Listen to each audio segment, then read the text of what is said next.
అంబేద్కర్ కోనసీమ జిల్లా ముమ్మిడివరం నియోజకవర్గం టీడీపీ ఇన్ఛార్జిగా దాట్ల సుబ్బరాజును ప్రకటించడం పట్ల పార్టీ శ్రేణులు సంబరాలు జరుపుకున్నారు. వచ్చే ఎన్నికల్లో పోటీ చేసేందుకు తనకు అవకాశం కల్పించిన టీడీపీ అధినేత చంద్రబాబుకు కృతజ్ఞతలు తెలిపారు దాట్ల సుబ్బరాజు. స్థానికంగా వైసీపీ అభ్యర్థి పొన్నాడ సతీష్ ఒకే సామాజిక వర్గానికి చెందినవాడు కావడంతో ఎన్నికల్లో విజయం కత్తి మీద సాములా ఉండబోతుందని నియోజకవర్గ ప్రజలు అభిప్రాయపడ్డారు.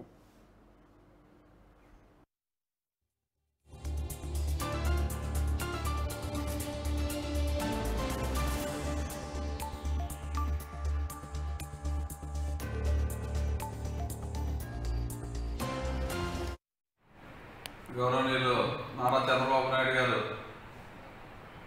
రాష్ట్ర వ్యాప్తంగా తెలుగుదేశం పార్టీ తరఫున 94 సీట్లు ప్రకటించినందుకు ఆయనకి ప్రత్యేకంగా ఆయనకి ఉదయపూర్వక నమస్కారాలు తెలియజేస్తున్నాం.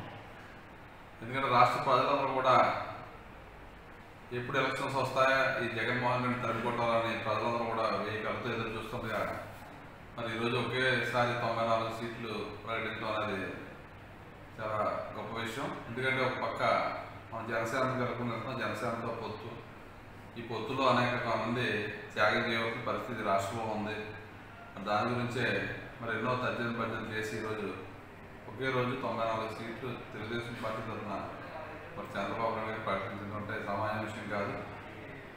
మరి రాష్ట్రంలో అరాచకం ఏ విధంగా జరుగుతుందో మనం అందరూ కూడా చూస్తాం. దాని గురించే ఈరోజు పవన్ కళ్యాణ్ గారు, చంద్రబాబు నాయుడు గారు కూడా ఎట్టి పరిస్థితుల్లో జగన్మోహన్ రెడ్డిని ఎందుకు సాగనంపాలి, ఈ రాష్ట్ర ప్రయోజనాలు కాపాడాలి, రాష్ట్రంలో ఉన్న వనరులన్నీ కాపాడాలి, అదేవిధంగా మన భావితరాల భవిష్యత్తు నిలబెట్టాలని ఒక గొప్ప సంకల్పంతో మరి ఇద్దరు కలయికతో ఈ రాష్ట్రాన్ని ముందుకు తీసుకెళ్లాలని వారిద్దరు ఆశయాన్ని మరి మన నియోజకవర్గంలో ఉన్న తెలుగుదేశం పార్టీ నాయకులు, కార్యకర్తలు, అదేవిధంగా జనసేన పార్టీ నాయకులు అందరూ కూడా సమన్వయం చేసుకుని తప్పనిసరిగా మన నియోజకవర్గం అంటే తెలుగుదేశం పార్టీ కంచుకోవడం, దానికి తోడుగా ఈరోజు